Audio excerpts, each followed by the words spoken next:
How to turn on disappearing messages in WhatsApp.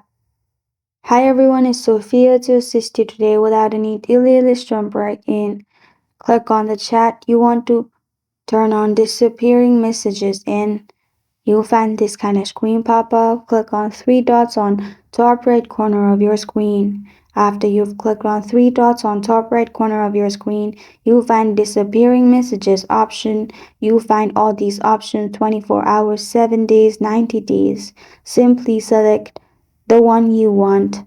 After you've done that, all the messages will be disappeared after the limited time you have selected. And this is how to turn on disappearing messages in WhatsApp.